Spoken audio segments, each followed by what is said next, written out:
అందరికీ నమస్కారం. ఇప్పుడే యూట్యూబ్లో ఒక వీడియో చూసినాను. నాగార్జున మమ్మీ, అదే వైసీపీ అధికార ప్రతినిధిని అరెస్ట్ చేసిందని వార్తలు వచ్చినాయి. ఆ వీడియో చూసినాను, చాలా మంచిగా అనిపించింది. నిజానికి ఎవరైనా అరెస్ట్ అయితే బాధ కావాలి, కానీ ఈ నాగార్జున మమ్మీ నోటికి వచ్చినట్టు మాట్లాడుతున్నాడు కాబట్టి ఇతను అరెస్ట్ చేసి చాలా మంచి పని చేశారు. ముఖ్యంగా తెలంగాణ పోలీసులకు ధన్యవాదాలు చెప్పాలి.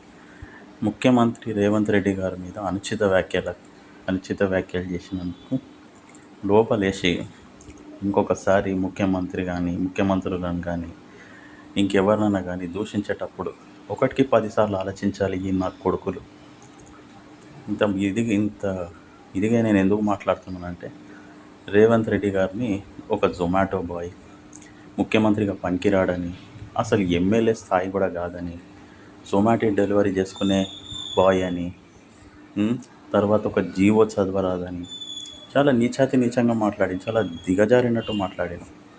ఏం వైసీపీ అధికార ప్రతినిధి అనగానే 2 కొమ్ములు వస్తాయా?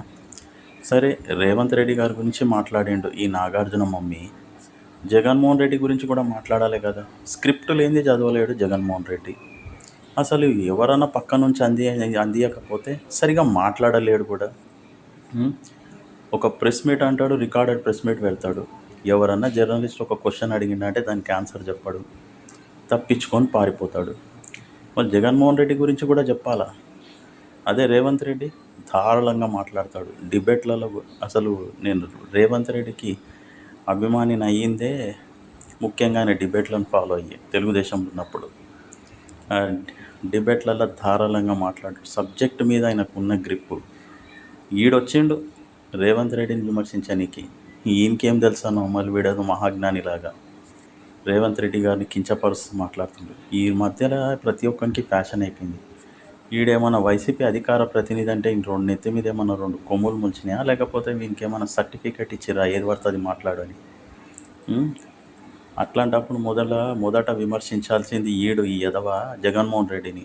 ఎందుకంటే జగన్మోహన్ రెడ్డికి కనీసం తెలుగులో సరిగా మాట్లాడరాదు, హిందీ అయితే అసలే రాదు. దాని గురించి మాట్లాడకపోవడమే మంచిది. ఇంగ్లీషు మాట్లాడరాదు. ఒక క్వశ్చన్ అడిగిండంటే ఆ దావోస్లో పరువు తీసిండు కదా తెలుగులో. అది it's a very lengthy question అని, ఎందుకంటే ఆయన క్వశ్చన్ అర్థం కాలేదు కాబట్టి. మన గురువింద దాని కింద నలుపు పెట్టుకొని పక్కన వాళ్ళని అన్నాడు చూపించినట్టు వీడి కిందనే నలుపు ఉంది. వీని నాయకుడు 5 సంవత్సరాలు ముఖ్యమంత్రిగా పనిచేసిన జగన్మోహన్ రెడ్డికే మాట్లాడడానికి రాదు, సబ్జెక్ట్ ఉండదు. అది ఆంధ్ర ప్రజలందరికీ తెలుసు. ముఖ్యమంత్రిని చేసినాక అర్థమైంది జగన్మోహన్ రెడ్డికి ఎంత ఇంకా అంటే బాగుండదు. కానీ జగన్మోహన్ రెడ్డికి అసలు ఏమీ తెలియదని, స్క్రిప్ట్ లేనిది అసలు మాట్లాడలేడని, ఎవరైనా పక్కన వాళ్ళు మాటలు అంది కనీసం మాట్లాడలేడని, క్రిమినల్ పాలిటిక్స్ తప్ప జగన్మోహన్ రెడ్డికి ఏం తెలియదని. ఇప్పుడు ఈ నాగార్జున మమ్మీని లోపలేసి ఉతికి ఆరేసి మంచిగా ఇస్త్రీ చేసి ఇంకొకసారి నోటికి వచ్చినట్టు వాగకుండా, ముఖ్యమంత్రి అని మర్యాద లేకుండా, నోటికి ఎంత వస్తే అంత మాట్లాడకుండా, వీని చూసి 10 మంది నేర్చుకోవాలి, 10 మంది బుద్ధి తెచ్చుకోవాలి. ఏదైనా వీడియోలు చేసినా ఒళ్ళు దగ్గర పెట్టుకొని మాట్లాడేటట్టు వీనికి క్యాపిటల్ పనిష్మెంట్ ఇవ్వాలి వీనికి. అప్పుడే అర్థమవుతుంది. వీని వాయిస్లోనే వద్దులే, ఇంకెందుకులే అట్లా అనొద్దు కాబట్టి, ఎందుకంటే అది నేచర్ వల్ల వచ్చేది కాబట్టి మనం దాన్ని ప్రశ్నించొద్దు. కానీ ఇట్లా మాటలు మాట్లాడితే మాత్రం వీళ్ళ గురించి ఏం మాట్లాడినా తప్పులేదు అనిపిస్తుంది నాకైతే. అదే వీని ఉతికి ఆరేసి ఒక ఎగ్జాంపుల్ లాగా సెట్ చేయాలి. ఫస్ట్ ఆఫ్ ఆల్ తెలంగాణ పోలీసులు ఇంకొకసారి ఎవరి మీద నన్ను నోరు వారేసుకోవాలంటే ఈయనకి 7 చెరువుల నీళ్ళు తాగినంతటువంటి పరిస్థితి రావాలి.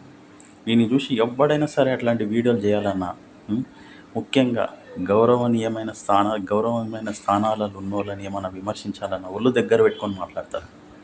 సబ్జెక్టు గురించి మాట్లాడకుండా వ్యక్తిగత దూషణకు దిగుతుంటారు. వ్యక్తిగత దూషణకు దిగిన ప్రతి ఒక్కరికి తడిచిపోవాలి. అంత మంచి పనిష్మెంట్ ఇవ్వాలి వీనికి. ఈ వీడియోలో అయితే